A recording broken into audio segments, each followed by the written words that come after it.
So on behalf of Oxygen Arts Center, I'd like to thank everyone for attending today's author reading series event. My name is Greta Hamilton, and I'm the Literary Arts Coordinator at Oxygen. I want to begin the evening by acknowledging with gratitude that Oxygen Arts Center is located on the traditional territory of the Sinixt people. As a settler and uninvited guest, I honor their ongoing presence on this land. Oxygen also acknowledges that the Sinixt Arrow Lakes, Silks, Tunaha, and Yukon Nuki Lower Kootenay Band peoples are connected with this land, as are Métis and many diverse Indigenous persons who live across these territories. I'll also note that I'm zooming in from the unceded territories of the Lake-Witaque-Kwakwaka'wakw First Nation, where I was raised as a settler and where I call home. I encourage folks to send their own land acknowledgements in the chat if they like. And I'd also like to think about this practice of acknowledging land as an invitation for us to consider how our lands sustain us and in what ways we receive nurturance from the places that we live and the communities that we're part of, and how we can make those relationships reciprocal. I think that this is feeling particularly urgent these days across British Columbia. I'll also note that this meeting is happening in English, which is a language imposed by colonization onto the many places from which we're meeting together tonight. We'll be hearing readings in English, French, Alutiiq, and Cree. So as a prompt, I'd like us to consider how speaking or understanding a language or not speaking and understanding a language might alter our relationship to some of the ideas that are brought up tonight. So with that in mind, we'll hear from three readers: Kathleen Cauley, a student in the Selkirk Creative Writing Program, Saskatchewan-based poet Alasdair Rees, whose new collection, Mon Écologie, was released by Les Éditions du Blé, and Tanya Lukin Linklater, a much esteemed interdisciplinary artist and choreographer, whose collection Slow Scrape was published by Antiism and the Center for Expanded Poetics in Montreal. So before we hop in, a couple housekeeping notes. This event is being recorded, as you all heard, so please stay muted, and you're totally welcome to have your camera on, but just note that it might pick up your video in the recording. There will also be time for some question and conversation and comments at the end. And that will be moderated by myself and our co-host Natasha, who's running the back end right now. So for that, you are welcome to put your name in the chat or write your question in the chat, or at the bottom of your screen, there's a little reactions button with an emoji, and you can choose to raise your hand there. That's also where you'll find a button for closed captions if you'd like to have those on. Okay, without further ado, I'm pleased to introduce Kathleen Cauley. Kathleen is a librarian and musician. Before moving to BC, she was an active member playing violin in the Ottawa bass band, Loon Choir, touring the country, playing festivals, and receiving rotation on the CBC. Kathleen hosts the radio program Big Shiny Turns on the Kootenay Co-op Radio, and this is her first foray into creative writing. So welcome, Kathleen. Hi, thank you. I'm going to read a short story that I wrote for in the course with Lisa, who happens to be here as our teacher, and it's just kind of a reflection a bit on memory and things like that. So it's called You're Doing Fine, Oklahoma. He said his safe word was Oklahoma. What a strange thing to say. They had only kissed, their hands grazing the hotel bedsheet, their sock feet touching. This was presumptuous. The taste of beer and soda in their mouths, combing through their limited conversations for signs of each other's character. Yes, he was arrogant, but that wasn't too bad. You can use it for anything, a conversation you're uncomfortable with, or you need to get up and leave. Oklahoma, bye. No questions at the end. What I really want to know is why Oklahoma? When do you use Oklahoma in regular conversation? Never, unless you're a fan of musicals. They stay up all night talking. They exchange childhood traumas as a fast track to intimacy, blaming parents for anxieties caused by being pushed towards perfection, while lamenting parents not pushing them further in piano. He reveals his inability to pronounce Belarus, she, her inability to find Belarus on a map.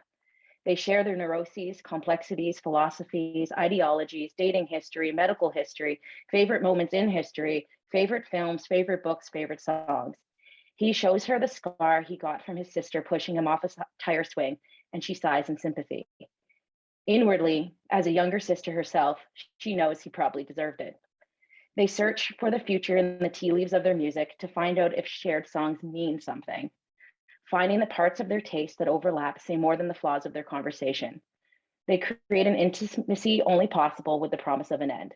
They are there for a good time, and in the darkness of the room, she'll forget that is not the same thing as a long time. What keeps you up at night? He thinks. I'm obsessed with all the unnoticed first and last times in my life. I'm worried that I can't recognize these moments while they're happening. We have parties and celebrations for big endings and beginnings, weddings, retirements, funerals, but life is mostly made up of small, quiet things. I'm constantly reaching back in my memory to look for first times and wondering when in the future will be the last times. She nods. For example, you and I will never have another first kiss. She pauses. If you're fixated on the beginning and the end, aren't you afraid you're going to miss the middle? He pulls her close. Thank you for adding to my neuroses. He kisses her for one of the dozens of middle times. Now tell me something I don't know. She thinks, have you ever heard of the anglerfish? In the future, while vainly trying to suppress her addiction to social media, she will cave and creep him, looking for herself and trying to decipher, did he ever cave and creep her too? She will learn he does because he stole and retitled one of her playlists. This fish. They look as if a ham hock grew fins, giant teeth, and decided to swim around. Because they live at the bottom of the ocean, there is no sunlight, so they have these long fishing rod antennae off the top of their head that emit light and attract prey. But that's not really the amazing thing about them. The amazing thing is the female fish is much larger than the male fish. To mate, the male fish finds himself a suitable partner, then attaches himself to her. The male actually fuses into the female like a parasite. Since he's attached to her, he no longer needs to swim, so his eyes, internal organs, fins, whatever, degenerate and kind of melt into her. He gets all his nutrients from her blood supply, living off her body. He laughs and finds this simultaneously disgusting and delightful. In the future, he will be in a conversation with a girl who will ask him what he thinks is the strangest creature on earth. He will remember the anglerfish. The new girl will be simultaneously disgusted and delighted. She will take this as a good omen. They fall asleep in the early morning entwined in each other's arms and wake separately on either end of the bed. She turns to search, rousing him from his sleep. He looks far away and delicate. He turns towards her. Oh, he says groggily in surprise. You're still here?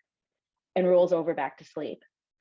In the space of his roll, she replays the night, revisiting the questions she asked and the answers he gave, looking for the millions of ways she made mistakes to make someone so instantly distant. She will turn these thoughts over and examine them for days.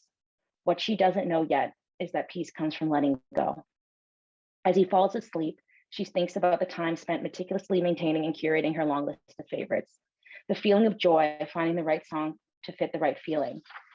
She wonders if each time you tell someone about your favorite book, does it dilute its potency? The rising dread of the thousand similar conversations that await her, hoping this will be the last time, vowing next time to be more cautious and find someone more worthy. She takes stock of the things she has revealed that evening, gathers them inside herself, and inspects them for damage. She remembers reading how memories can be altered and ruined in the transaction of sharing. They begin to combine and morph into a new narrative. She notices he is still wearing his socks and hopes she will forget that detail, maybe during one of her thousands of retellings.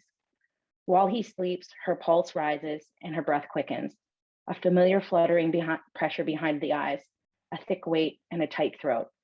The room looks far away and cruel. She stops, closes her eyes, breathes deeply, and repeats, Oklahoma. That is my story. Thank you. Thank you so much, Kathleen.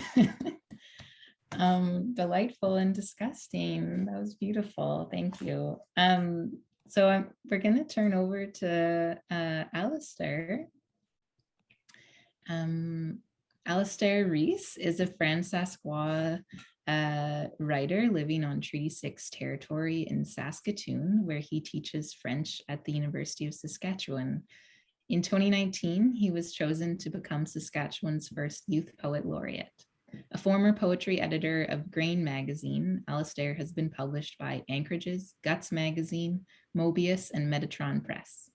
Recent work was longlisted for Prism magazine's Pacific Spirit Poetry Prize. His first book, Mon Écologie, appeared last June with Les Éditions du Blé. Alasdair is currently developing a new suite of performance work to be presented in the spring of 2022 at Saskatoon's Remain Modern in the context of the gallery's Sustained Artist Project. So I'll turn things over to you. Thank you, Greta, for that incredible introduction.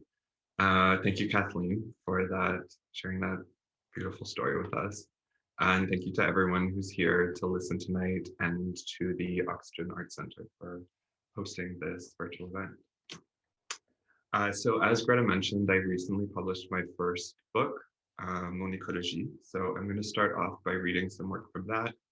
They're shorter poems with numbered titles, and they're in French, so I'm just going to sort of run through them.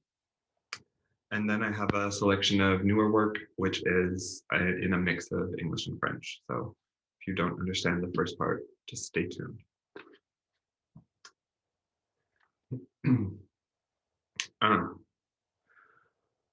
Aujourd'hui, j'arrête pas de penser à la comète de Halley. Je me demande pourquoi elle revient. Gravité est un autre mot pour désir, vrai ou faux. Ce qui est proche est attrayant, vrai ou faux. Les objets dans l'espace me rappellent mon aïeureté. 5. Quand je pense à l'eau, je suis capable de me rendre heureux. La pluie touche le monde. N'est-ce pas preuve d'une certaine affection, quelques touchés, quelques réunions? Le corps d'eau paraît exempt du temps. Il le marque mais le transcende. Je plonge la main dans la rivière et découvre une nouvelle façon d'entreposer mon histoire.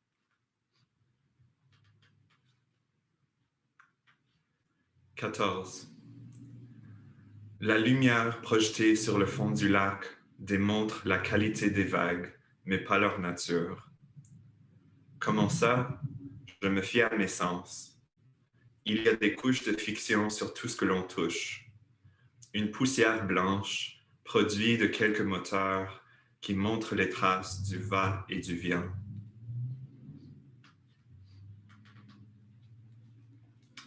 25. Le corps fragile comme du verre est détruit par un bâton de baseball.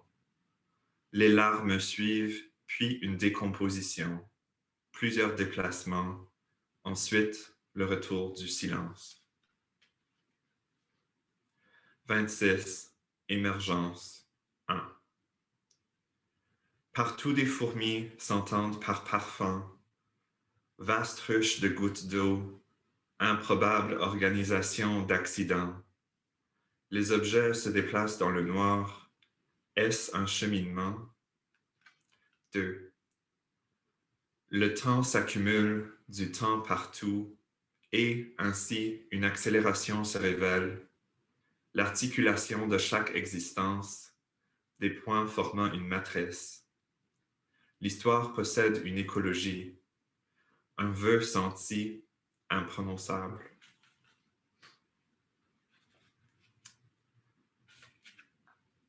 28. Le désir émerge de l'ombre, une face, lune d'ambre. La correspondance est un état particulier. Elle crée des cachettes. Je reçois un confort dans le franchissement du champ intime de ma figure. Chaque toucher est un petit délice. Le regard me nourrit. Je suis un tricheur, je triche tout. Mon rire ne résonne plus nulle part, mais il est là, à l'intérieur. Quelle est la qualité d'une noirceur de son? Quelles en sont les traces? 29. All I want to do is get high by the beach. L'été est enivrant. Il court dans les buissons, cueille des Saskatoon dans juste un t-shirt. Le mois de juillet, à Prince-Albert, la rivière me semble plus accueillante qu'ailleurs. Méfions-nous du courant. La rose de ma peau est une prière. Emily, naufragée lysergique, je ne la connaîtrai jamais. Rouge, soleil couchant, vert, soleil vivant. Dans le haut-parleur, Lana Del Rey récite T.S. Eliot. La vie fait toujours preuve de tendresse. 32. Le temps passe sans toi. Je n'avais pourtant pas imaginé le contraire. À la fois, je voudrais et ne voudrais pas te revoir. Cette indécision prévisible me déçoit. Je suis conscient de ma caricature. Je sais que mon absence me fait voir. Je comprends, je comprends. Je me fais des petits sorts, je transforme mon corps. Ma nouvelle vie émerge chaque jour. La complication fond sous l'analyse. Fleurs, roses et rhubarbe dans la ruelle. La saison arrive.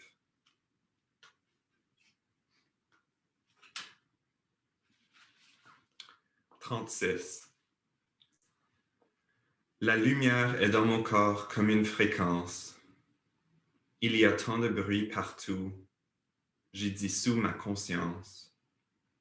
Un être qui se perd dans un bain température peau.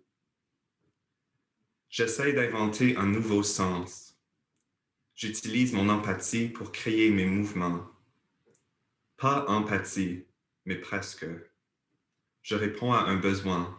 Je flotte. Je ferme les yeux pour observer la division de mes cellules. Il y a de quoi fêter dans chaque moment. Chaque seconde est un deuil encombrant. Nous baignons dans ce courant.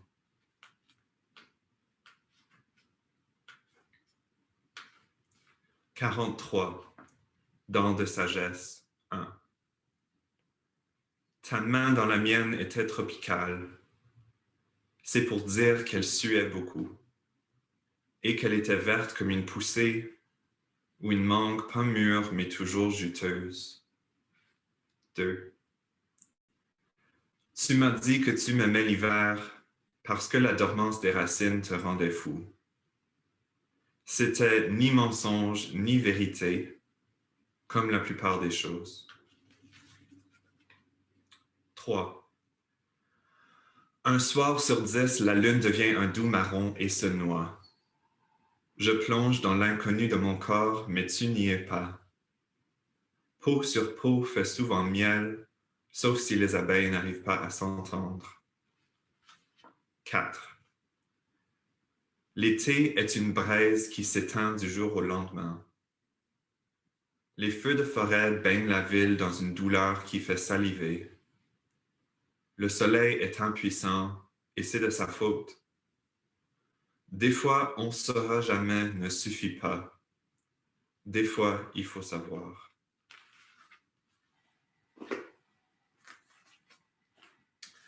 So this next one is called Thought I Saw Something. At my perch again today, watching clouds pass. Is this significant? Where dwells my pause, I do not go. I find myself wondering what could be left there anyway. I've lost an important message. Somehow it slipped. Far from where I am can still be me, I think.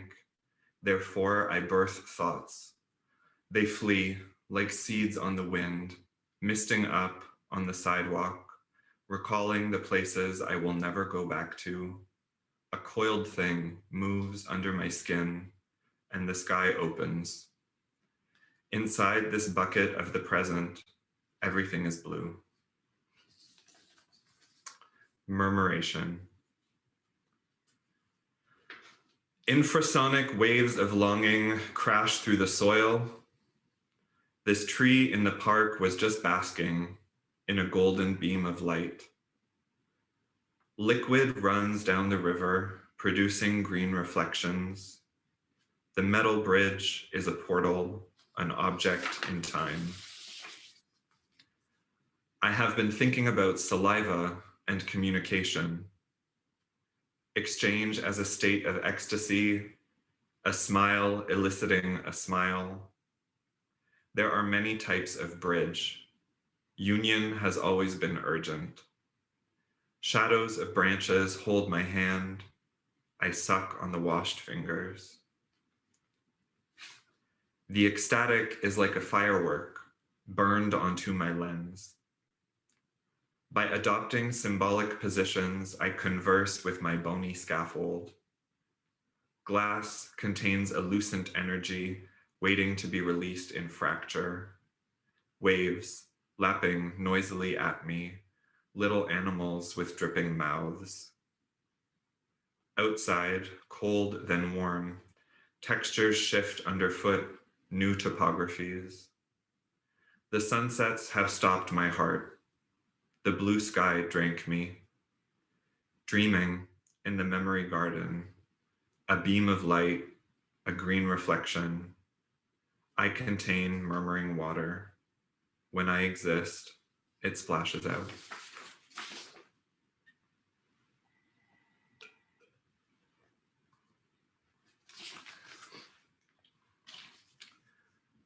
Les fraises au marché sont rouges foncées. Je touche aux pêches. Leur odeur traverse ma main. Quelque chose circule dans l'air. J'ai des bols de ciel sur les yeux. J'ouvre la bouche et les mots tombent à terre. Un dôme est apparu sur le territoire. Les rayons se concentrent. Nous nous déshabillons doucement.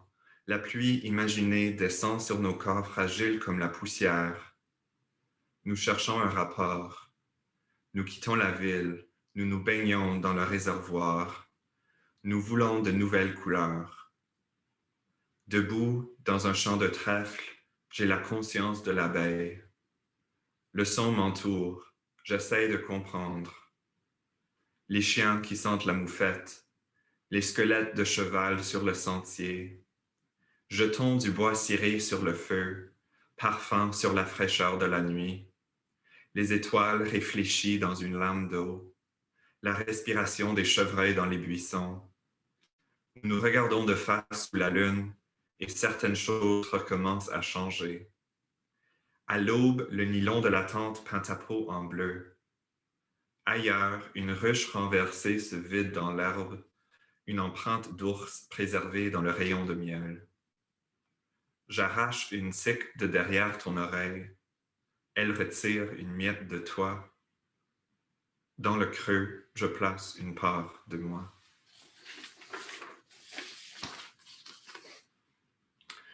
Time-space is a myth, and so is gravity. Condensing a thought is a matrix tightening, points drawing closer. Space as a separation has no realty.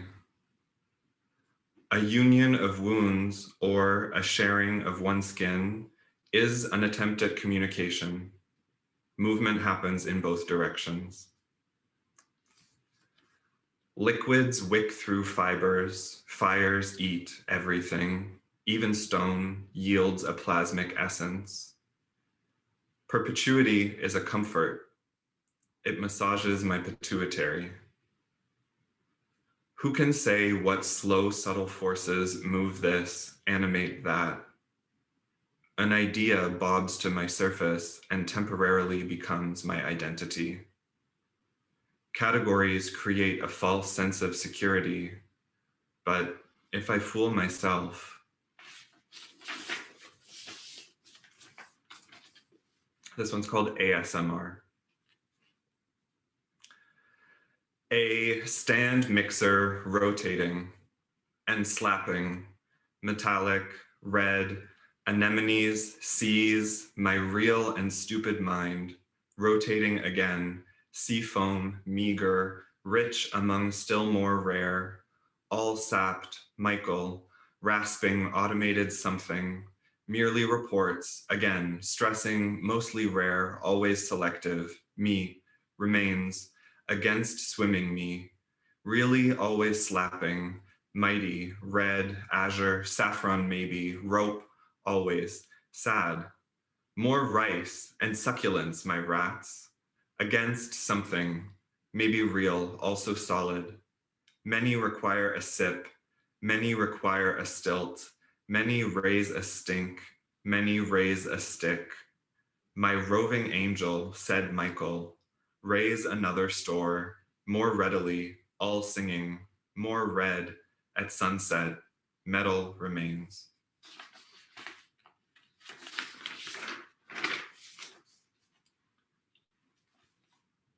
Souvent je visitais cette maison, porte rouge, toit rouge, un homme, une femme et moi, qui s'y infiltra par la fenêtre. En printemps, j'étais descendu de la montagne comme une odeur, entrant par les cavernes de son bec corbeau. Le volume augmenta pendant des mois. Il chuchota dans mon cou, il n'y a que toi. 3 fois des embrasures, 3 fois la même blessure.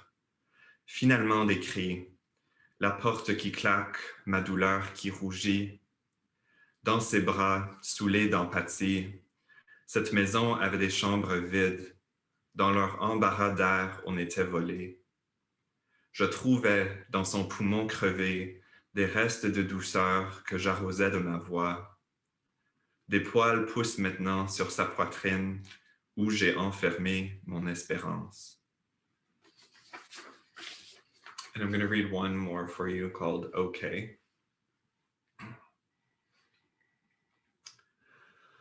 41 degrees Celsius. I peel an orange on the metro and watch its scent change the face of every passenger in a gradient wave. Like the sun painting the morning, or your body when it swims across my mind and quickly swallows it. When I drink my kombucha, I become my kombucha because of my cellular nature. I like to think about the cells you left behind on my bed, on my unmade bed, and on my mouth, on my unmade mouth. In this way, I find you everywhere. Thank you for listening to me.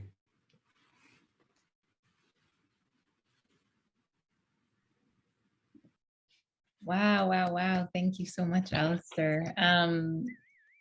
There's so much in terms of memory and time and these feelings of first and last, and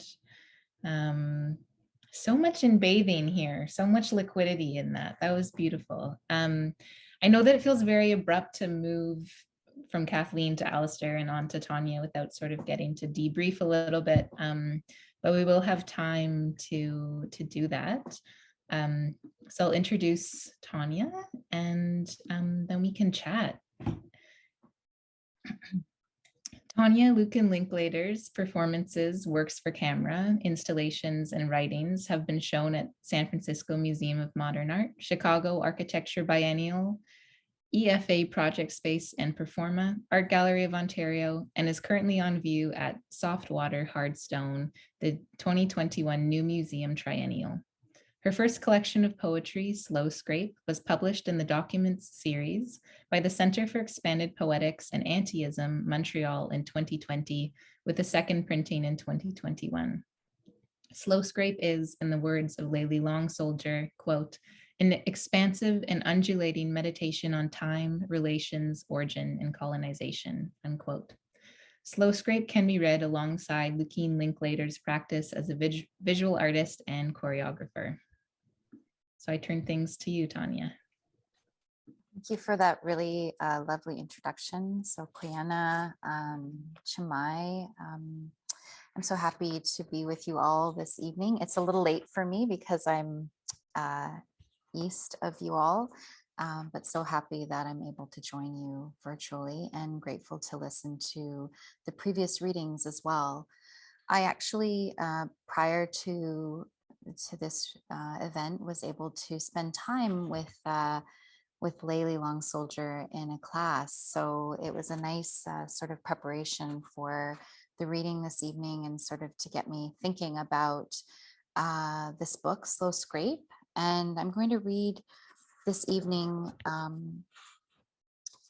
sort of in 3 movements. The first movement is to think about the place that I'm in. So I'm speaking, I live and work in Nipissing Anishinaabe territory, which is about 3.5 hours north of Toronto. And I've lived and worked here for many, many years, over a decade. I thought I would start with a poem, and these are very short works that I'll be reading this evening. It's called Nokom, and it's a memory that I have north of here, so I'll start there. Nokom. Her hands that cradle caribou hide, sinew, all manner of beads, fur. My hands crouch inside the space she presses between her fingers, inside the space resting at her palms. Do you remember when you asked me to be your grandmother?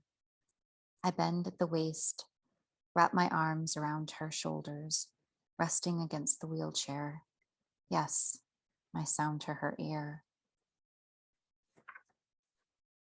And the second very short poem that I'd like to read is called 44 Days, and it's sort of a preparation for the subsequent longer poem called The Harvest Sturdies, which is such an important part of this book, Slow Scrape. And actually the title is very connected to this particular long poem, The Harvest Sturdies. So I wrote a number of the poems in the book during a mentorship with Layli Long Soldier, who's a really, brilliant poet and someone that I just deeply respect and admire in terms of her writing practice. And we had undertaken this mentorship for 6 months in 2012 and 2013. And we were writing and meeting actually this way, although at that time we were meeting via Skype. So I was living on Nipissing First Nation on Lake Nipissing, and she was living on the Dene Reservation in Arizona, and we would correspond and meet through the duration of this time.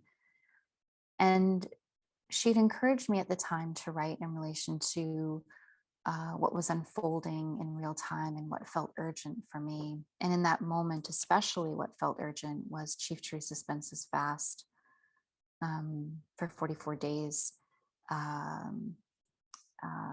Not far from Parliament Hill. Chief Teresa Spence is from Ottawa-Piskat First Nation. She's Omuskego Cree.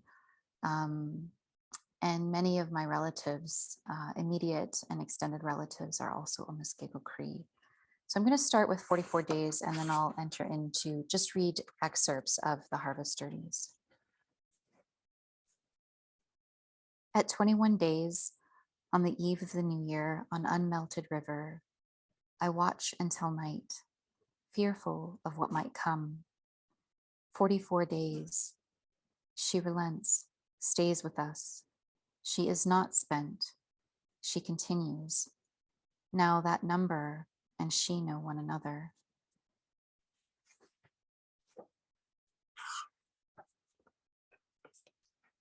Mitz, Astasak. Women, Iskwewak. James Bay Astasak, worked by women's hands, Astasak. And from the life of an animal, you say it's a year to fix a moose hide or longer. Your hands clip, scrape, wring, stretch, wash, tan, smoke. Your hands work hides, beads, fur, linings, stitches, thread cloth. Both your hands work these objects that aren't objects. Astasak warm the hands of Wasasak, Napewak, Iskwewak. On this land, Astasak. Women who work in this way, mothers, grandmothers, aunties, I'm telling you, I don't know this work. Nimbly, James Bay, Isquewak, craft Ostasak. Swiftly they sew Ostasak. Ostasak in swift repetition they stitch. Swift repetition they clothe their families.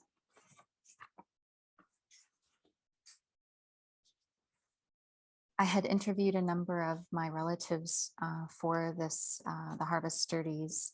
And so in the, which is a form of documentary poetics. And so in the poems, you'll see quotation marks. And I have also used quite a bit of sort of concrete poetry or visual poetry, so that in a sense, I'm sort of developing a series of designs visually, similar perhaps to the beadwork that the women are undertaking, or other forms that they speak to through the interviews that I undertook. And I chose to interview these women because they reminded me of Chief Spence in terms of their deep commitment to these embodied actions on the land over time. They need to understand the whole concept of our craftsman, Auntie. So it's done like this, Tanya. Seam, thread, needle, hem, seam, thread, needle, hem, seam, thread, needle, hem, seam, thread. Astasak, maskasina, seam, thread, needle, hem, seam, thread, needle, hem, seam, thread, needle, hem, seam, thread. Petal, leaf, stem, yellow, purple, green, daughter and son and daughter, petal, leaf, stem, yellow, purple, green. Seam, thread, needle, hem, seam, thread, needle, hem, seam, thread, needle, hem, seam, thread. Astasak, maskasina, seam, thread, needle, hem, seam, thread, needle, hem, seam, thread, needle, hem, seam, thread. Instead, I follow a map of syllabics. I write on Atikawayan and build my lines like this.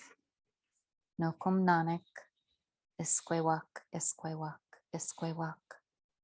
Aski, aski, aski, aski.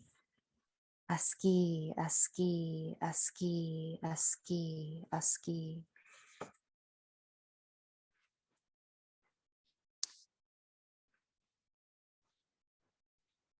I don't let it go. I won't let it go.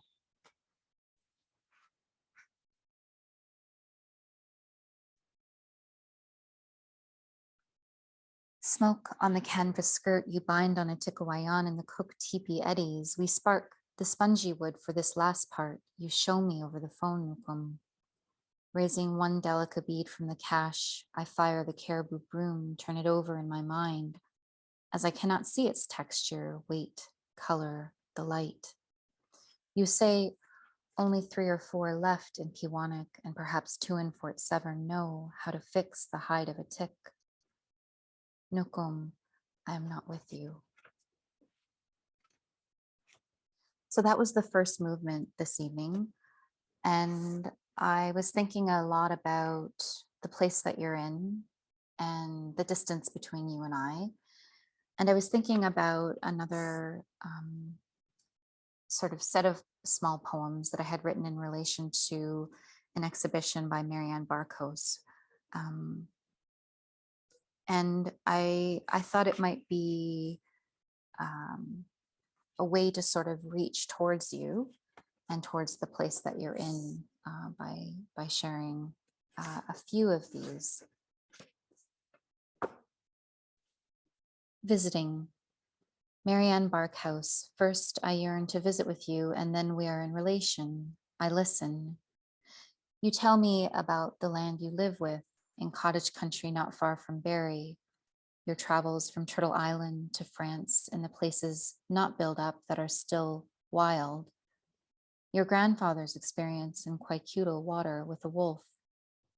I know the story in its short form as I have listened to documentation of you telling the story elsewhere. I wonder about the parts you leave out, about the long summers at home on the water fishing, about the way we know a place over time, the way our ancestors have known our places over deep time, but we all keep some parts of stories for ourselves. I tell you about the water that surrounds my village in Alaska and my father. We talk at length about fishing, oil spills, and then the sun. The sun is what I remember the most, and the time that it takes to know a place, the time that it takes to know in our bodies, in relation. For Marianne Barkhouse and Sonia Kelleher Combs, who is also an artist, and she's from Alaska, from further up north than where I'm from. Listening, and then telling, listening, then being with one another, our relatives, deep time, fish camp time, city time, glacial time, the time it takes to be in relation.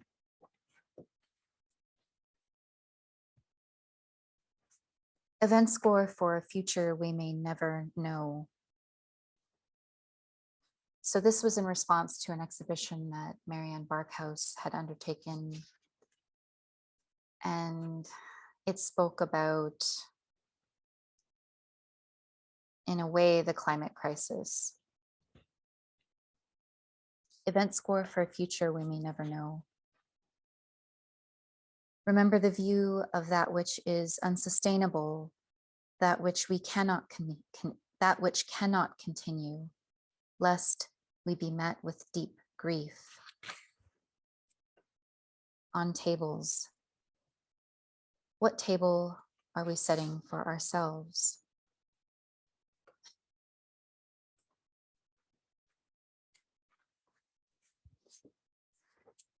And now I'm going to move into the third sort of part, or the third movement of this series of movements. And this movement brings us closer to where I'm from, to my homelands, which are Alutiiq or Shukpiaq, two villages in the Kodiak Island archipelago of southwestern Alaska, the native villages of Afognak and Port Lions.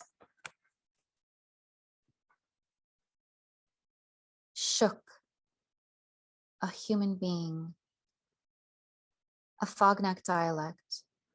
The S is pronounced sh.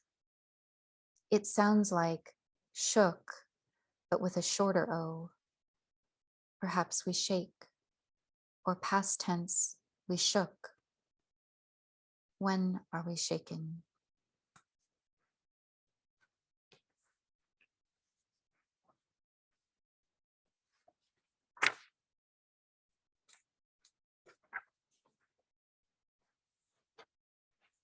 An event score for the epistemic violence of translation, Edgar Heap of Birds. 1. A person enters and speaks in Alutiiq. 2. A person enters and speaks in Alutiiq. The audience listens.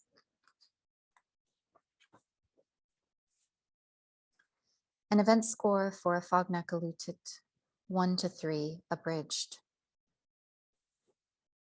An Alutiiq person enters and says, our memory marks Afognak marks us.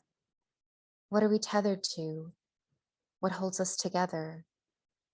When I am home on our island, I sense that the land exudes grief, this feeling. Many of us have left the land of our ancestors, perhaps because the grief becomes unbearable. An event score for Afognak Alutiiq 4. An Alutiiq person enters and tells a story about Afognak. The audience listens. Then someone tells a related story, and so on, and so on, and so on, and so. shook, a human being. A Fognak dialect, the S is pronounced sh. It sounds like shook, but with a shorter O. Perhaps we shake, or past tense, we shook. When are we shaken? And because I'm really terrible at estimating how much time I should take to do a reading, I never know how to stay on time. I'm going to share one more very short event score. And I suppose what I should say about these event scores, I'm not sure if you're familiar with event scores and them as a form, but it was something that I investigated in 2016 more intensively. But rather than thinking about an event score as only having to be a kind of written instructions for a performance, I thought about it also as having the potential of being a text, or maybe not being prescriptive, but being descriptive. And I took that sort of phrase from my friend Raven Chacon, and if someone has, I can explain it later if someone has a question. An event score for Indigenous Epistemologies, Eberhampton. A person enters and reads. The audience listens, but does not look. Then the audience looks only to follow with its body. Then the audience's body turns to the east. Then the audience holds its heart. Then the audience listens, but does not look. Hannah, I want to maybe turn it back to you, Greta, for our Q&A. Thank you so much, Tanya. I'm kind of in a trance now. I feel sometimes it's hard to come back out of a listening state. But there's so much going on between all of your work in terms of exchange and fluids and these relationships to place through somatic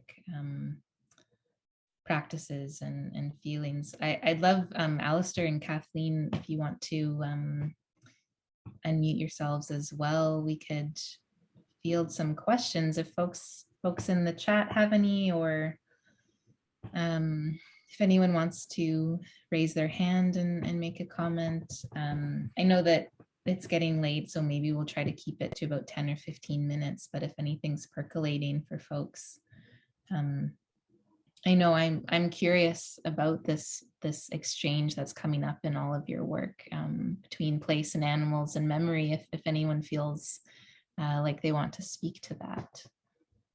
Or citation too, Tanya. You're so citational that in terms of these relationships that you're describing with people and quoting them, and yeah.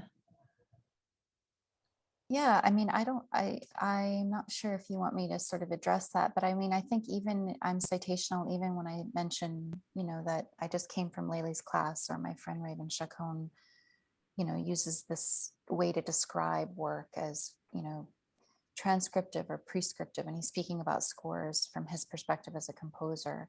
I just think that citation, it's like we have this community around us, whether those are our relatives, and I do want to say the names of the women that I interviewed for that, the Harvest Sturdies. It's our grandmother in Pewanak, Agnes Hunter, and our cousin Lillian Mishi Trapper, and our auntie Marlene Kapashisit, because it's also important that they're named. So it's, you know, there's these other folks that are named who are artists or scholars or writers.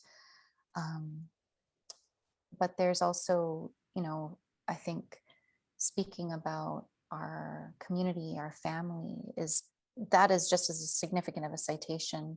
But I guess, yeah, the work is quite relational in that sense. And I also really wanted to sort of reach across this distance, if possible, to reach towards where you were tonight. Even though, of course, I can't, but at the same time, it's that gesture of reaching towards you that I think is quite present in the work, whether that's, reaching towards the audience, or sometimes, setting some boundaries with the audience. There's all kinds of sort of embodied or physical things that are happening in the writing itself. Yes, I love what you say about the time that it takes to be in relation. And I have a question here for you, Tanya, but also Kathleen and Alasdair. I mean, feel free to hop in to answer these questions too, if you feel like they apply. Your careful construction of historicized emotional places somehow manages to create third spaces where experience meets longing, meets collective memory. How do you even begin to make that real?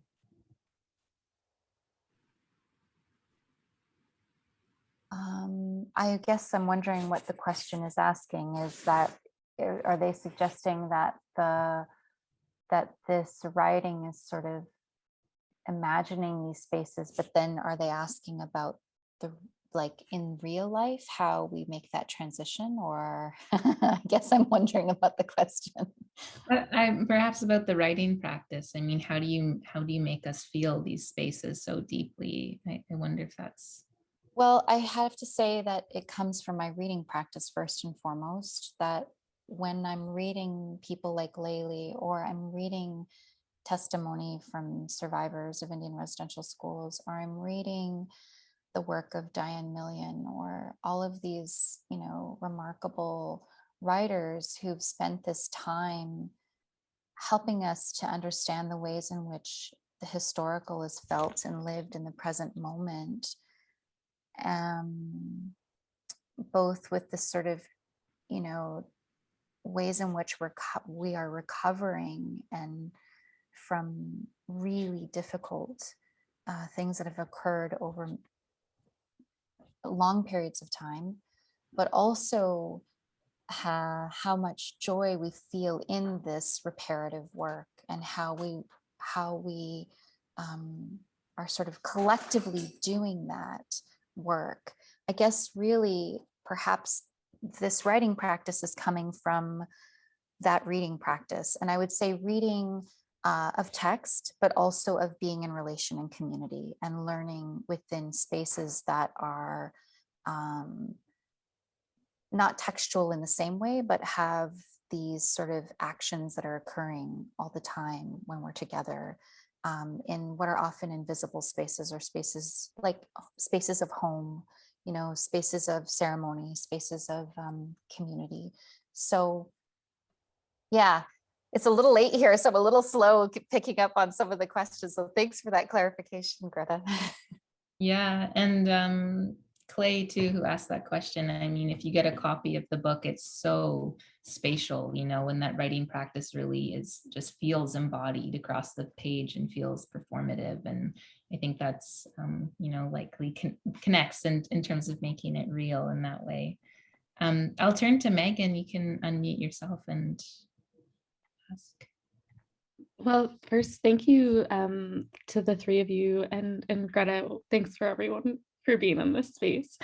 I likewise am in the Eastern time zone, so I apologize if my question is maybe in the same realm of, of confusion. But I was just thinking about what Greta just said about the space of the page. And, I have your book in my hands, and I'm struck by how different an experience that is, being able to be a witness to the words on the page. And I'm wondering how you reconcile or hold the space between the spoken and the page, or perhaps another way of thinking about that is the listened to versus the read. And I'm wondering what the threshold is between the descriptive or prescriptive process of reading. What does it mean to be reading out loud is another way of putting that question.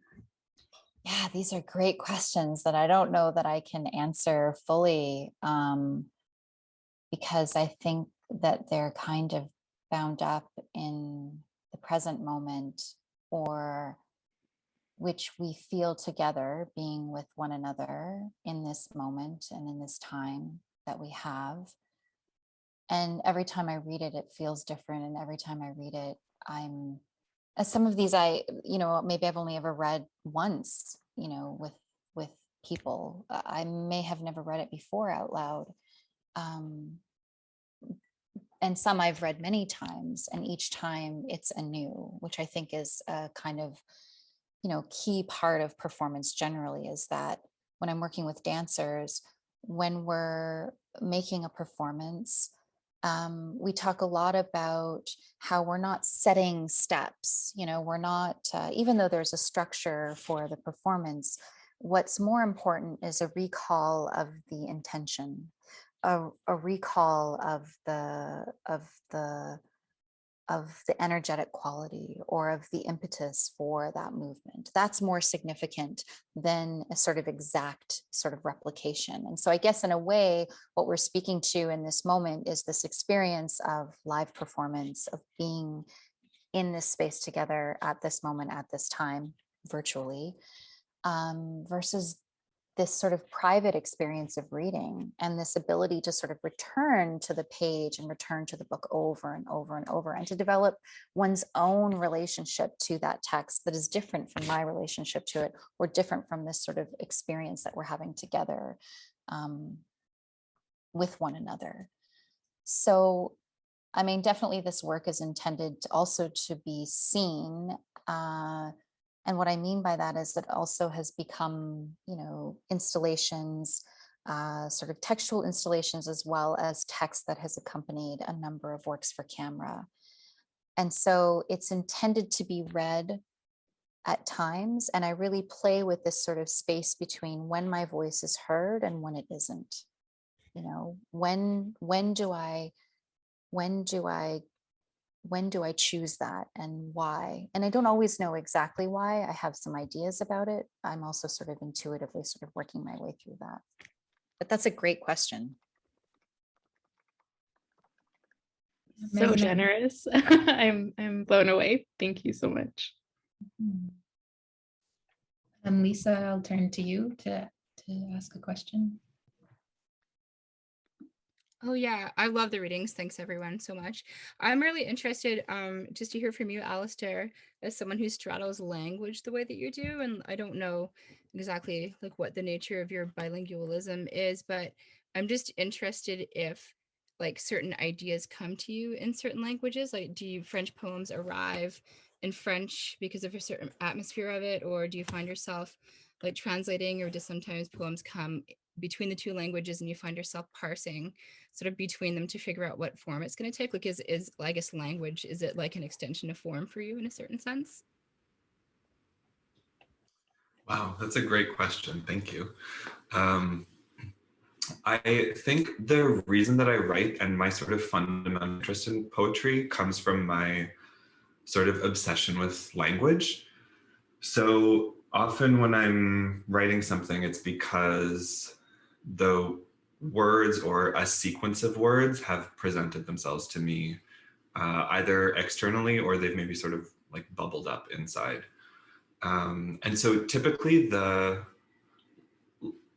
what language a piece is going to take is quite clear from the beginning. But often, I mean, there are times when there'll be like a phrase from French that really needs to fit into an English text, or often vice versa. I mean, I grew up in a bilingual household, but it was primarily Anglophone. So a lot of my cultural references come from the world of English, but all of my academic training has been in French. So a lot more of my formal and sort of technique-based learning comes from French and French culture. So I like to think that even my English work kind of bears the mark of my Française Quasi. And likewise, I think that my French work sort of bears the mark of my Anglophony as well. I hope that answers the question. Yeah, thanks so much. Je viens d'une famille franco-sarskoise aussi, so I'm always interested. Like, I don't write so much in French, but I have like certain ways that I think in French, and I'm always just interested in other, people from that background and how they navigate that relationship. So thank you.